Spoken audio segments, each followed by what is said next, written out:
So much, guys. This is a lot of fun. Like Andy said, my name is Elliot, and I live in California in Huntington Beach. And Josh and I, we're going to be talking with you guys. I'm going to do the first half of the talk and kind of set up the material that we're going to go through, and Josh is going to do the second half of the talk. And I want to start just with a quick breakdown of some of the things that I've done for work, so you guys can get some familiarity with my experience and how I've been involved in different business fields. So I started in the sports. For this mic, put it a little closer to your chin. Okay, great. Yeah. You guys can hear that better. Yeah. Okay, that's good. Yes. I started in the sports and entertainment industry, in that field. And so in sports and entertainment, what we would do is we would put on massive events with tens of thousands of people in attendance. We would plan the events, organize them, work with vendors, work with local government and officials, work with security, work with the different athletes or artists that would be performing at the events or putting on the activity, the sport, whatever they were doing, and we would figure out ticketing, all that stuff. So that was one of the jobs that I had. We'd work in that field and put on these massive events. I went from there, and one of the next jobs I got was as a lab manager for a computer chip distributor. So we would take semiconductors and other computer components that would go into building motherboards that would then be used mainly in aircraft. And we would do inspections on those products to make sure, we weren't the manufacturer, but to make sure that they met the specification requirements that the manufacturer said that they did and that the end user said they needed. From that industry, I moved into what's referred to in the United States as action sports. Action sports would be skateboarding, surfing, you could throw wakeboarding in there, snowboarding in there, BMX. So I moved into that field and worked for a few different brands. And then now I work in the nonprofit world. So I work for a church, and one of the big parts of my job is working with people who are leaders and helping put them in position so that they can succeed. So that's the thing that I've been focusing on. What Josh and I want to do tonight is our goal is really give you some practical things that you guys can take and put into practice. So we're not here to, this is not a rah, we're going to get you all excited and ready to go out and take on leadership. We want to give you guys a few really practical things that you can take and apply to whatever setting you're in. And both Josh and I turned 40 this year. I've been working in kind of the career field for almost 20 years. Josh is in the same stage of his life as well. Neither of us have arrived. Both of us are still developing, we're still growing. And so as we go through these things, don't think of us as the experts who have all the answers.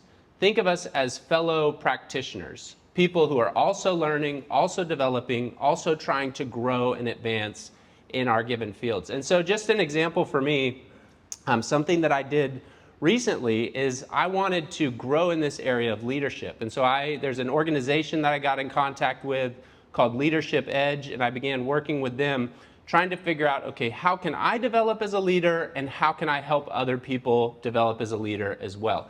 Now, in my career, I'm at a place in my career where I could be very comfortable.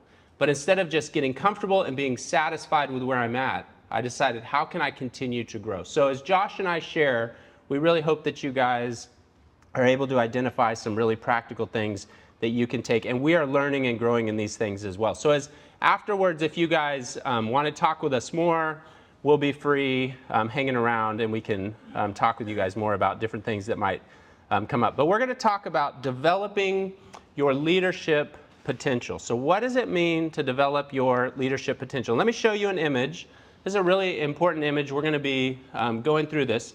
So this is a structure, and this really explains how leadership works. So leadership is the roof in this image. It's the main thing, the visible thing that everybody sees, but it rests on three pillars. The pillars of character, competence, and commitment. But those pillars need a strong foundation, a strong base. And both Josh and I were followers of Jesus, we're Christians. And for us, we believe that really the only foundation that's strong enough for you to build the type of leadership that's really going to have an impact is God's word and God's character. And what I mean by that when I say God's word is I mean the Bible. That's God's revealed word to us. It's what he's told us on how to live. And then God's character is who he is. So the Bible informs us. It gives us the solid foundation that our leadership grows out of. So we're going to be unpacking this image and getting into it in more detail. But let me give you a definition of what a leader is. So what is leadership? So here's the definition. A leader is a person who has influence. So it's in the light blue. It might be kind of hard to see. But a leader is a person who has influence. What that means, sometimes, I don't know, it's different in different parts of the world. In America, there's a common idea that leaders are born. So some people are born with leadership gifting and some people aren't. And then there's also this idea that the leader is only the top person. So it's only the person, it's only the CEO, the chief executive officer, or it's only the president of the company. But when you really start to study the concept of leadership, you realize that leaders are not born. People can grow into leadership. And leadership is not just about the position that you're in. Leadership is about the influence that you have in people's lives. There's a book that's really helpful on this topic. It's called The Art of the Leader. And in the book, we'll get there. But let me read you this quote. So the book is The Art of the Leader, and it says, leadership is the art of influencing others to their maximum performance to accomplish any task, objective, or project. So it identifies what leadership is. But you'll notice that it's making the point that leadership is not performing a task and it's not managing a project. It's influencing people to move in a direction. So sometimes people think, again, they think that leadership is just about the position. And sometimes the position that you hold does give you leadership. So when I worked in the tech industry and I managed that lab, I had employees who were under me, so I was the boss. And as the boss, they had to do what I said, because if they don't do what I say to do, what happens to the employee?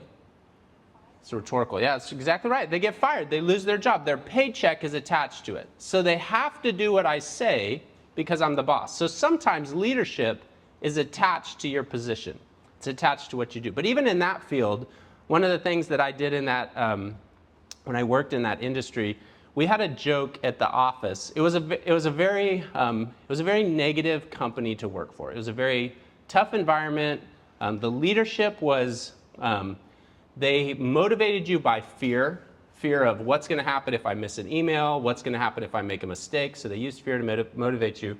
How we described that job was you'd go to the office, they would take a vacuum hose, attach it to your soul, and drain the life out of you for 10 to 12 hours, and then you would go home. And then the next day you had to go back to work, and you'd show up, and they'd take the vacuum hose and attach it to your soul and drain the life out of you. That's what that job felt like. And so as a leader in that position, because I really wanted to leverage my influence, I decided, how can I make the people under me, how could I make their life better?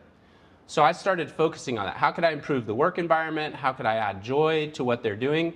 And my department, as I worked there, became the most productive and profitable part of the company, because it wasn't just about performing the task, it was about benefiting the people. And as I benefited the people, used my position, the company started to grow and started to improve. So part of leadership is the position that you hold. But there's other times where leadership is not attached to a position, where you can have leadership and you can have influence even if you don't have a title. Even if you're not the CEO or the vice president of whatever category of the department might be, even if you're mid-level, just another employee, just another individual, you can still have a ton of influence. There's a book on this. It's a really helpful book. And I'm going to quote a lot of books because one of the things that leaders do is they study and they learn. And so I'm going to give you a lot of books. I would actually recommend all these books for you to read. There's a book called 360 Degree Leader. And this book is all about leading from the middle, kind of leading from the middle of the organization when you don't have the top position. And what the author of it says is he says that people follow leaders they know. They follow leaders who care. People follow leaders they trust, leaders with character. People follow leaders they respect, leaders who are competent. People follow leaders they can approach, leaders who are consistent. People follow leaders they admire, leaders with commitment. So leadership, it's not just about the position. It's also about, do people trust you?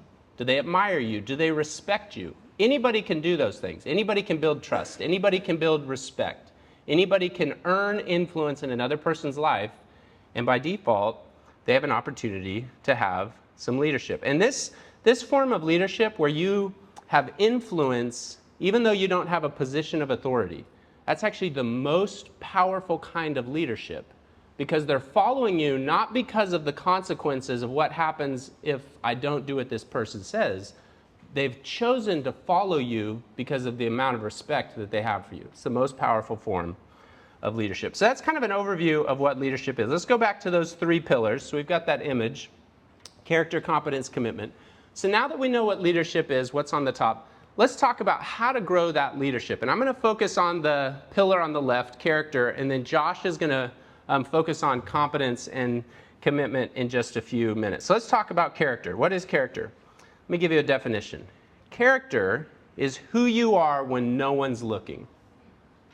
Character is who you are when no one's looking. It's when nobody sees what's going on. Let me give you a quote, again, from the book 360-Degree Leader. It talks about the ego challenge. And the book says, successful leaders are like icebergs. You see the part that looks good, but there's a lot that's hidden. So I've got a picture of an iceberg. So it's like this. Only a fraction of the iceberg is visible because the rest of it's below water. A leader of character is like this.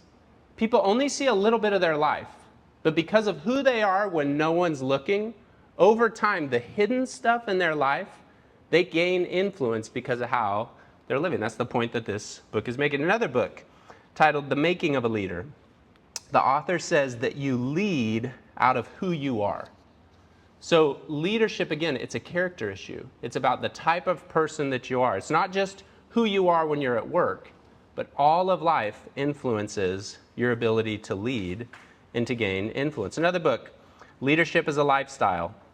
The author says, solid, sustained leadership flows primarily out of who we are, not out of what position we hold.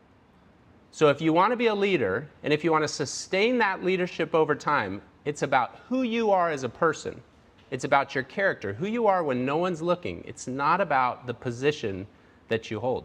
Because through the course of your career, your position will change. Your title will change. And it's not just in your work setting that your title will change. In your personal life, your title will change. But you can still have influence. You can still be a leader. So as we talk about character, who you are when no one's looking, let me give you 2 character qualities to focus on. So this is where we're going to get really practical, okay? So if you want to grow as a leader and you want to develop your character, here's 2 character qualities to focus on. The first one is humility. So if you want to grow your character, focus on humility. Again, let me give you a definition. Humility is voluntarily taking a position of lower importance or lesser privilege. So I think we have that one. Yep, voluntarily taking a position of lower importance or lesser privilege. So I have 4 children. In our family, we have a minivan that we transport our almost basketball team around in. And as we do that, when the kids go get in the car, how do you think they get in the car? Is it a very organized, orderly, like, okay, you go first, you go second, you go third? No, they're pushing and shoving because they each think one seat's the best seat, and they all want that seat. Humility is, instead of pushing to the front and saying, I want that seat and I'm going to have that seat, a person who's humble steps back and says, hey, even if I deserve the seat, I'm going to let other people go first, and I'm going to take the seat that's left over. That's what a humble person does. If you choose to live that way, where instead of pushing to the front, like in corporate America. In America, we have a phrase called climbing the corporate ladder.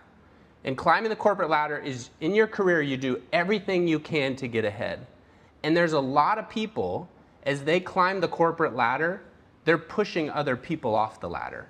They're elbowing, they're jockeying for position, they're pushing people down to get ahead. That's not what a humble person does. A humble person can advance and grow and move forward, but they're not doing it at the expense of the people around them. I have a friend who's a good example of this. He owns a mid-sized digital marketing company, and where we live in California, his company recently got an award for being the best place to work in our region. So our region, our local business community has these awards that they give out, and they gave him the award for the best work environment for employees. So it's a really big award. They got in some magazines, some different recognition. But as I was talking to him about his company and leadership and humility, one of the things that he told me is he said when he goes on retreats with his leadership team, so his leadership team in his company, they'll go out of the city to the countryside, or they might go to a beach place, and they spend a weekend thinking about how can we make the company better. They do these weekend retreats.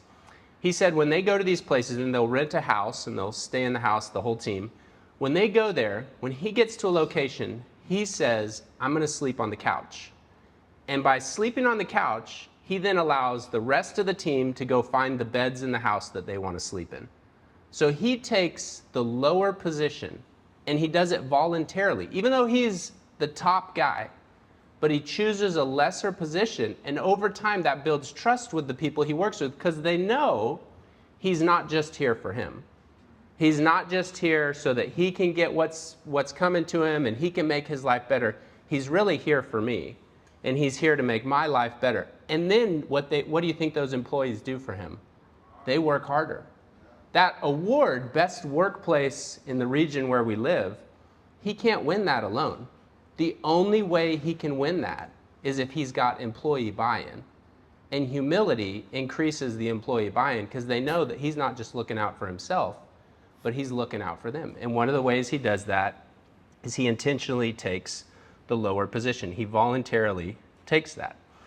I think a great quote on this is by Jesus. I think, like I said, the foundation for leadership is what we find in the Bible. And Jesus, I think whether you are a follower of his or not, he is the most influential person in all of history, and he is the greatest leader in all of history. In Luke 14, he's quoted as saying this. He said, "For all those who exalt themselves will be humbled, and those who humble themselves will be exalted." So he's making the point, there's a ladder up and there's a ladder down. If you're arrogant and you just push yourself to the top, if you try to exalt yourself, ultimately that's going to backfire on you and it's going to go down. But if you're humble, over time, you'll benefit. Couple quotes on this. The book 22 Immutable Laws of Marketing. The book talks about the law of success, and the author makes the point that success often leads to arrogance, and arrogance to failure. So as a leader, if you want to set yourself up for failure, choose the arrogant path. But if you choose the humble path, if that's your character, then you're on the path of moving forward. Another book, The Question Behind the Question, the author writes, servant leadership is the question behind the question way, and it requires a humble spirit combined with a servant's heart. Humility is the cornerstone of leadership, meaning it's what leadership rests on. The cornerstone is the stone that holds everything together. This is the kind of person that you are. Let me give you a quick benefit of leadership. A benefit of humility. A reward for humility is the ability to see clearly. There's a proverb in the Bible, Proverbs chapter 11, verse 2, and it says, when pride comes, then comes disgrace. But with humility comes wisdom. Wisdom is the ability to see things as they really are, to see the problems in your company the way that they really are, to see what's going on in relationships the way that it really is. That's what wisdom is. Wisdom is a person who can see clearly. And when pride comes, When you're arrogant, when it's all about you, you're pushing yourself to the front of the line. Then comes disgrace, but with humility comes wisdom. Another character quality to work on if you want to grow in your leadership is patience. Grow in patience. There's a common idea in America that patience is like sitting and waiting at a bus station. So a patient person is just somebody who's sitting there passively waiting for something to happen. A more accurate understanding of patience is found in the book, The Attitudes of Success. And in that book, the authors say that patience is being steadfast towards a goal despite opposition, difficulty, or adversity. So instead of a patient person being like somebody who's at a bus station just sitting there waiting, not doing anything, a better image of patience is to think of a hiker climbing up a mountain. They're not sprinting up the mountain, because if they try to sprint up the mountain, they're going to run out of energy and they're not going to be able to continue. But they have a clear destination in mind, and slowly, one step after the other, they continue the upward climb towards the goal. That's what a patient person is. They just keep slowly making progress. When we took the high-speed rail from the airport down here today, when Josh and I were riding it, one of the fun things that I didn't realize about Taiwan, but was really fun to see, was all the agriculture, all the farming that was taking place outside of the train as we drove. Farming is a great picture of patience. You know, for us in our modern world, we have, you know, in the States, I'm sure you guys, how big is Amazon here? If you don't have Amazon, what's the rival to Amazon? Shopee, right? Okay, yeah, Shopee, great. So we have Amazon. You guys could call it Shopee. I can order almost anything in the world and have it delivered at my house within 1 to 2 hours. It's insane. Almost anything in the world, and I can have it delivered. So my sense of time is if I want it, I get it now. That's my sense of time.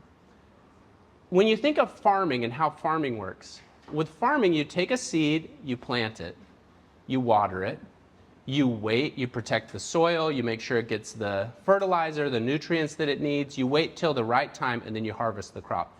That's how life is, and that's how leadership works. If you go through and you just think, I did something and I need a result right now, and you're not patient, you're never going to get to where you want to go. But if you're patient, if you're willing to say, hey, I'm not going to give up on this. There might be adversity, there might be challenges, it might get painful, people might not like this idea, but I'm clear on this is the direction I'm headed, and I'm going to move in that direction and keep making progress, just like a farmer, over time.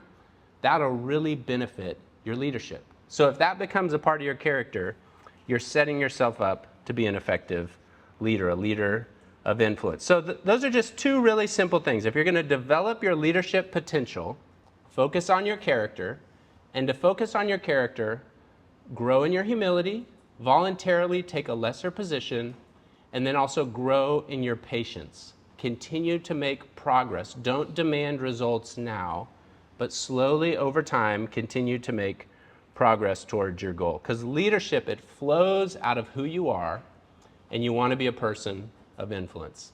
So that's the first part of the leadership thing. I'm going to have Josh come up now, and I'm going to hand it over to him. And Josh is going to dive into competency and commitment. And one of the fun things I think you'll hear as Josh comes up, our work experience is very different. What Josh does for a living is very different than what I do for a living, but we both have to lead in our respected fields. So like I said, leadership, it's not something you're born with, it's something that you can develop over time, and I think you'll hear some of that from Josh's story. Awesome. Let's give Elliot a hand, another hand. Yeah. Awesome. Thanks. Wow, that's really important stuff. So we just learned about the first pillar.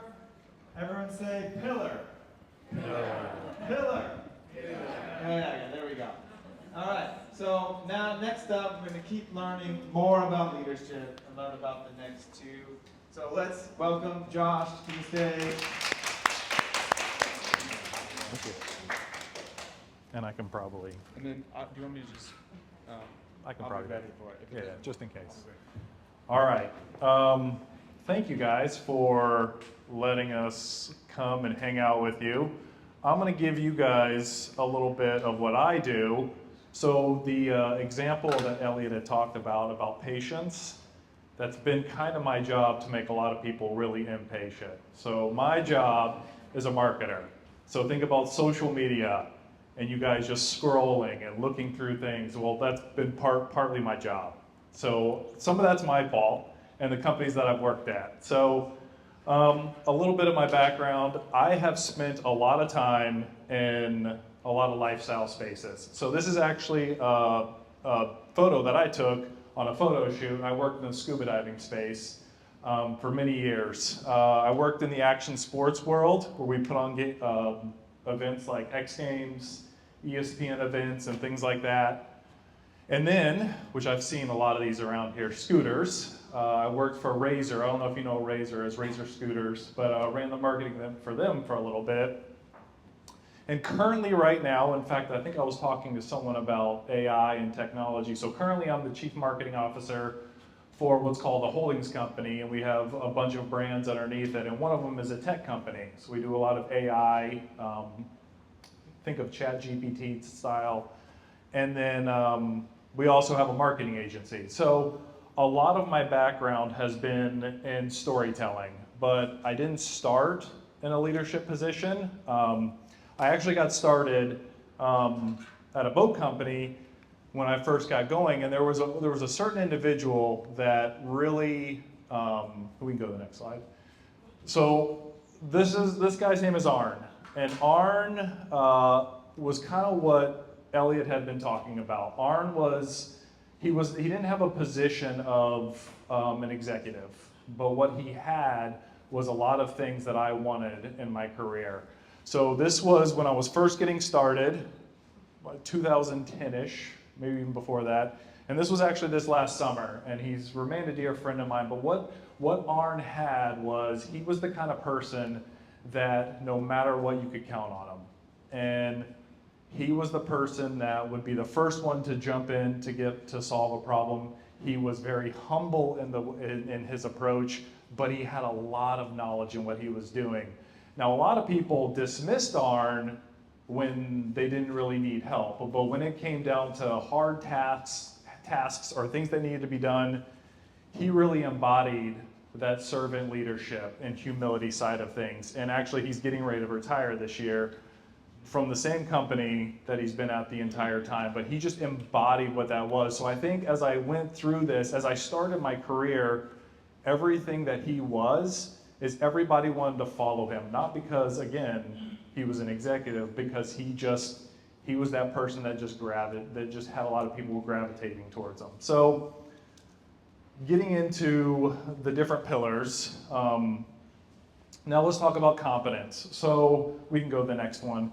So the way a lot of people, the definition of competence, the ability to demonstrate knowledge and skills necessary for effectively working in an organization. That's a lot.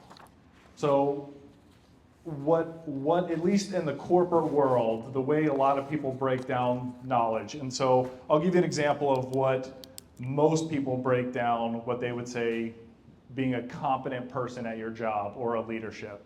So we can go to the next one.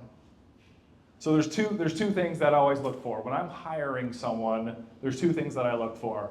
I look for knowledge, the IQ side of things. So that's really think like logic, what you learn in school, problem solving, communication. That's really the stuff, the knowledge side of things. But something that's emerging is what we call EQ. That's like your soft skills. That's understanding, like if I'm talking and I see you nodding your head, that's me understanding that there's a reaction to that. And so currently in the working or leadership landscape, this is what most people talk about. But that doesn't really tell the whole story for being a leader, is just understanding the knowledge or the emotional side of things.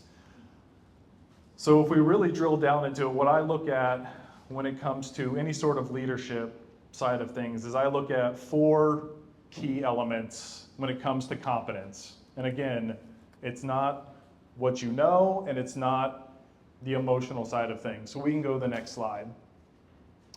So number one in a leader is they always challenge the way things are done. So it's not that you want to sit there and say, okay, well, it's always been done this way because I've been successful, but leaders are always looking for how they can make themselves better. It's kind of like what Elliot was talking about. There's this humility side that if there is a better way, they're always challenging of how they can move forward with that. So a couple bullet points underneath that. Always searching for opportunities to change, grow, and innovate and improve. So again, not always resting on what you're doing, and there's a lot of a humility side to that. Experiment, take calculated risks. Always making sure that you're okay with making mistakes, but learning from those mistakes. So a small company called Apple, I don't know if you guys know about Apple computers or any of that, just a little tiny company. So Steve Jobs is the founder of that, and there's the video that I'm going to show you guys that he really talks through, and he's talking about a specific scenario, but he talks through the relentlessness of wanting to make sure that you're always challenging the way things are. So we can roll that video. How do you learn to run a company?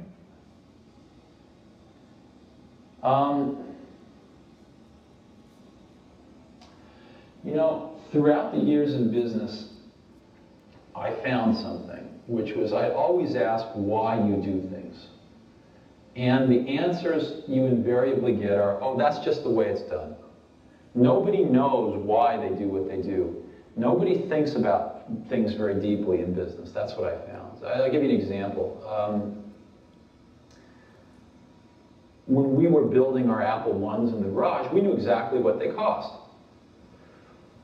When we got into a factory in the Apple II days, the accounting had this notion of a standard cost, where you'd kind of set a standard cost, and then at the end of a quarter, you'd adjust it with a variance. And I kept asking, well, why do we do this?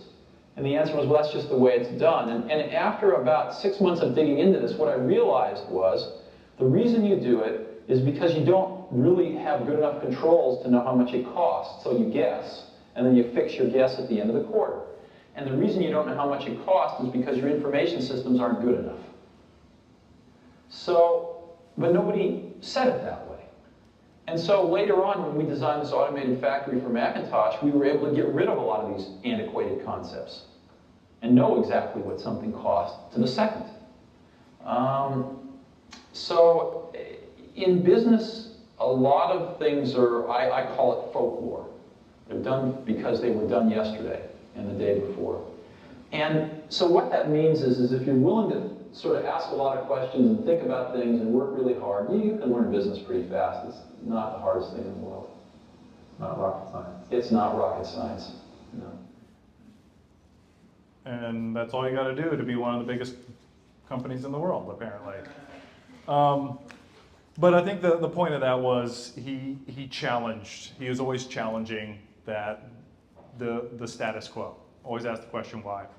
So the next thing of the four, challenge the way things are done, and then inspire a shared vision. And I think this gets down to the community side of things. So again, that servant leadership or that humility side to bring people in. A vision is an idea or a unique image for a group or an organization's future identity. So it's really looking at inspiring people, understanding that it's not about the here and now, it's about where we're wanting to go. A couple of those bullet points is the way you want to motivate people is help them envision a brighter future, an uplifting future. So that's that next section. If you lead and people have a shared vision, and this is where, based off of our faith and really our foundation being God, it's bigger than yourself. So it's bigger than where you are here and now. And if you can have that as your foundation, everyone's got a shared vision. Yes, we're all human beings, and there's going to be times where things aren't going perfect, but you still have that shared vision. And so the way I really think about this is, when you're creating a brand, there's a DNA, there's just an underlying, everyone has the same values and they know they're going in the same direction. And that's really what helps inspire people to all be going the same direction. So, and then the third bullet point, model the way. This is leading by action. So this was a crew that I had, so I'm the one with the cake on my face, and I don't know if you know the guy in the middle, his name's Travis Pastrana. He's a famous motocross racer in the action sports world. But this was quite the eclectic crew when we came together, but we spent 5 years building a brand, and this brand ended up being #1 in its respected market because we had a crew of people that knew what the vision statement was and knew what our values were, and we all were going in the same direction. Though there's things still got hard, but being a leader, you had a team that wanted to follow that. So then the next bullet point is, what really it was we modeled the way. So this was leading by action. So again, that humility side of things, we wanted to make sure that we, meaning myself, set an example of good character. It was someone that you could trust. It was someone that exemplified what we call the hard attitudes. So one of the things that anything on my staff is, we talk about the hard attitudes, and there's 7 total, but there's really 4 that I really focus on. And if you do all 4 of these, it's really going to make inspired by a shared vision and challenging the way things are done so people don't get hurt. So the 4 main hard attitudes that we have are: put others' goals and interests above your own. And so that's always looking out. So if you're looking out for the person next to you, they're going to be looking out for you. And again, that's making sure that you're putting them first. Always be open and honest. That's another one. So if someone can trust you and you're always being open and honest, then they know that they're going to get the real answer and not try to beat them. And then the other one is clear up relationships. Look, we're all human beings and we're going to get at each other, but can you clear up that relationship? So one of the things I ask my team is, it's okay, but make sure you go in there and say, hey, I apologize that in that meeting or what was going on, I came across a certain way. And then the last one is give and receive correction.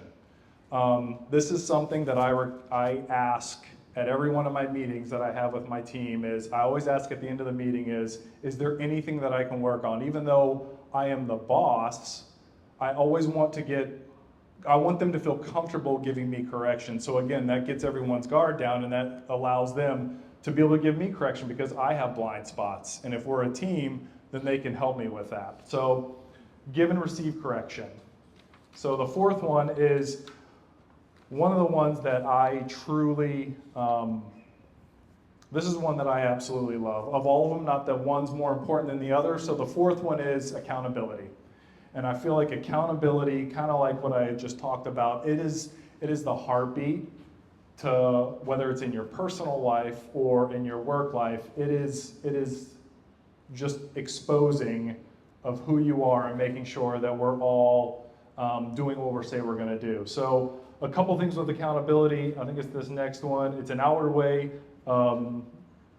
It's an outward way to focus commitment to yourself and others, maintaining personal perspective and balance. So this is really a way it's like a check and balance. It's to make sure that you're doing things in the light, and is this what's best?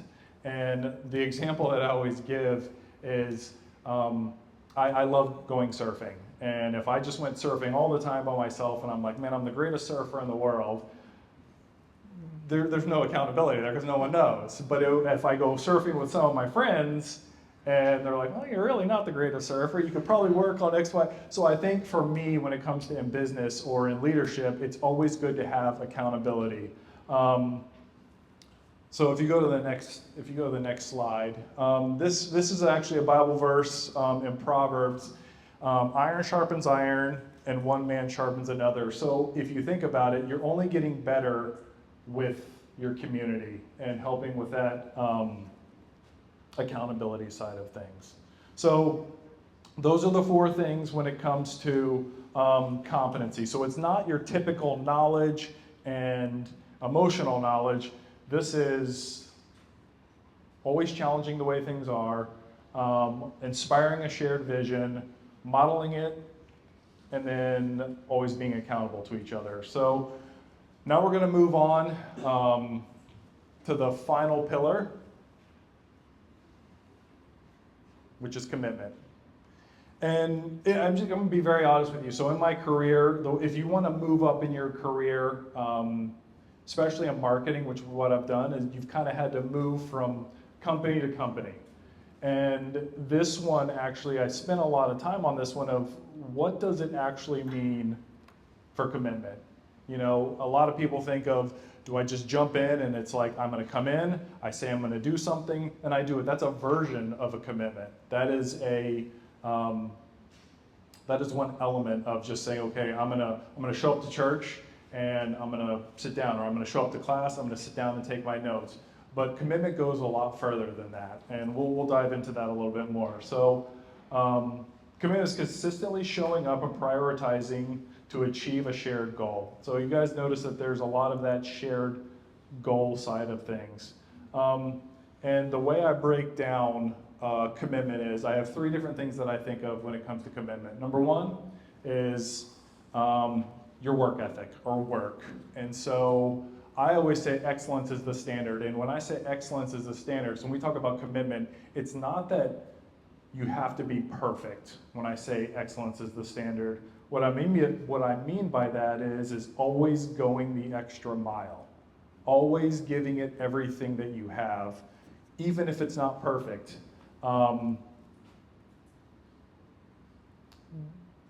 The way I would define that is serve the greater good. So if you go to the next slide, so we say this is the standard. If we serve the greater good, knowing that there's a plan and a direction. So as long as you know where you're going as a team, so it's some of the stuff we talked about before, to me, commitment is knowing that there's a future and a place that you're trying to get to, and I'm going to give it everything that I have. That's commitment to me. And then number 2, which is people. So if we're looking at who we're committed to, people to me is a big one. And so I actually put one of the hard attitudes on here, putting others' goals in interest above your own. So if you think of anything that you're committed to, people always play a key role in that. You can either not be committed and just do your own thing and just do what's best for you, or you can be committed to a brighter and bigger goal. People are shaped by their reference groups. So if you think about any sort of commitment, the way a lot of us are shaped is by the people that we hang out with. So for me, I obviously have a family, and we kind of shape each other, what our values are and things like that. But at the same time, we also are here tonight, and you guys are learning about what it means. So it's helped shaping you as a leader. So think about that, and this also helps you with what you're doing in the future. So people is another really good thing. So I'm very committed to my staff. When it comes to that, it's like I know that we're working together towards a common goal, but at the same time, I also know that they're expecting me to deliver on what I say I'm going to deliver on. So people is another one. And the final one is values. How you rank relative importance of things in life. And that's also another thing I meant to take that out, but there you go. There's another picture of the team. Let's go to the next one. So values, how you rank the importance of things in life. And I think, so if you think about it, and I wish I had this diagram, so think about the way you make a decision. So you've got a desire, you've got some sort of desire. You want to buy this pair of shoes, or you want to go to this restaurant, or something like that. There's a set of desires that you have. And then you have a set of values of what's going to shape that. So do I really want to go here, or do I really want to go there? And then you have a perspective. And so for me, with the team is, what are those things that, so we have a desire to be the #1 brand in the world, or we want to do this thing as an organization. What are those values as a team, which include personal goals from some of the team? They want to grow in what they're doing, or they want to make more money. They want some sort of status, possessions. They also want to make sure, if it's something of faith like me, it's like I want to be doing God's will. So to me, those are values that mean a lot to me. And then my perspective, based off of what's going on, is kind of going to be some of that output. You can go to the next slide. This is a book that I actually spent a lot of time studying this book, because one of the things that I love to do is brand build, and it kind of gives you an idea of some of those things that from an organization-wide of values. Long-term success is directly influenced by the way people share in their company's culture, its values, stories, symbols, and heroes. So at the end of the day, as a brand or as an organization, the long-term success is really going to be, what are those value sets? Is everyone going to be running in the same direction, and not just worried about just for themselves? So to wrap up, I think we've got the pillar thing again. Yeah, so for me, a lot of this stuff, if it comes to character or competence or commitment, it's not just, I mean, you can just have the normal things on there, but at the end of the day, I think for me, and also what Elliot's talking about, is it really comes down to a couple things. It comes down to our faith and our character, and a lot of that stuff that comes out of the heart. So where's your heart at? And I think when it comes to, do I have perfect character? Am I perfect when no one's around? No, I'm not. But I know where my heart's at and where I'm trying to go. Do I have it all dialed in when it comes to competency? No. But if I'm always striving, because I know that that's a goal of mine, doing the hard attitudes and where my heart is, I think that's what really is the key factor to all these things, is always wanting to go in the right direction and do the right thing for an organization. But it's funny, because my wife tells me this all the time, but where's your heart at? Is this something that's for Josh, or is this something that has a longer term view, whether it's for my faith or for my family or for my organization? So for me, it really gets down to the heart. So that's it.